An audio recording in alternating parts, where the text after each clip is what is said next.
Hi, folks. Today I'm going to show you a real world example of why it's so important to dominate the search results for your brand name or own the search results for your business's brand name. So, the example I'm going to use is of myself. This week I had an interview, I guess you could call it, in foxnews.com. Fox News is a huge website. And so I'm talking about student loans here and how I paid mine off. And that was pretty cool. And I've never been featured or interviewed on a platform as big as Fox News. But what I was really hoping for is to get a link to my website. And you can see right here, they mentioned my website, but they didn't give me a link, right? And so this is a huge website, DA94, Fox News, not surprising. And I've just got this tiny little website, DA25. So if I got a link from them, that'd be really good. But I didn't, right? But still, a lot of people read this article. And even though I don't have a link, a lot of people did go to my website. And so you can see that I got it pulled up here, right? So you can see this spike right here. That's the day the article went out, and a few more people the next day, and then it dropped off, right? So this is when the article got published. And so for my website, I just basically use it for people to go fill out the discovery form. It's basically like a fancy contact form, essentially. I don't rank for anything, which is funny because I'm an SEO, but I don't really use my agency website for anything like that. I rank stuff with client websites and affiliate websites. So this website gets very little traffic and very little search traffic. But on this day, it got a lot of search traffic. And so this is Google Analytics, and we can see right here, analytics is saying I got 50 people or 50 visits from organic search results, and then 59 from direct, which was probably people going right here, copy, and then, just pasting, right? Oh, whoops. Anyway, so that was likely what the direct was, or maybe they actually physically typed it in. But also you can see here, I don't rank for anything. This is my search console, and we can see on this day, boom. So let's go in there, the spike, 37 clicks from organic search results.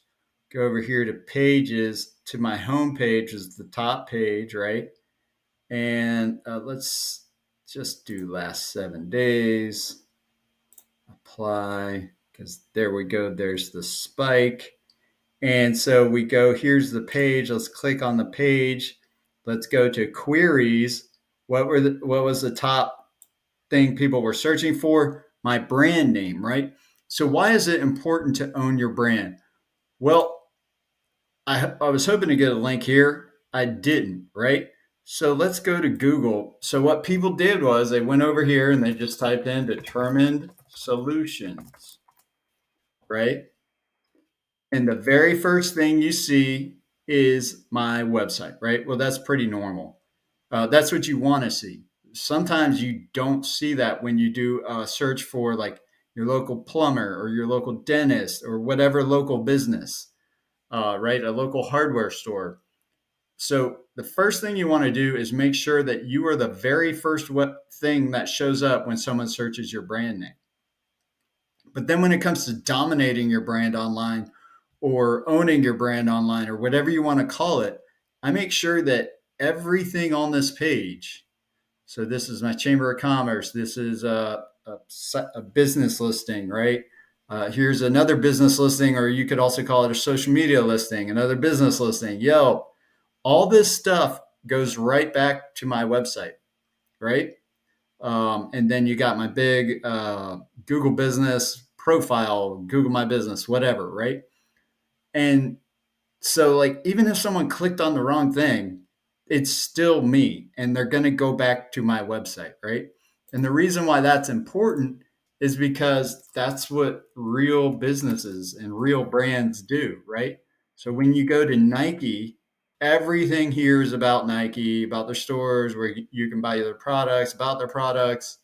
Let's try Target, right? Before I even get there, Google already knows this brand, um, right? Everything here is about Target, right? You can do it with videos, social media profiles. Let's try Walmart, right? Everything here is going to be about Walmart. And so I didn't have any like special, like, I didn't, I didn't know that I was going to be featured, and I didn't know that they were going to just talk about my business, which is super cool. But I had set this up years ago, building out all these social profiles, and they used to have some of my videos that would pop up, and sometimes they change it and the videos pop up again. But you want to completely cover the front page or the first page search results for your brand name. Most of the time, it's going to be because somebody recommends your services to a friend or something like that. But sometimes you get mentioned in a big national publication, and people will go to Google and they'll type in your business name, right? It's called a brand search. It's one of the most common searches in Google. So just do a brand search for your business. And if you don't completely cover the search results, uh, you want to fix that. So you want to start building out citations and social media profiles, do some YouTube videos, put them up with your name in it so that when somebody Googles your brand name, you look like Walmart or you look like Target or you look like Determined Solutions. So you never know when it's going to come in handy. I did this years and years and years ago, and it just came in handy this week. It comes in handy much more often, but this is a pretty big example of why it's important to own your brand online. Okay, I hope you found this useful, and if you have any questions, please let me know. Thanks a lot.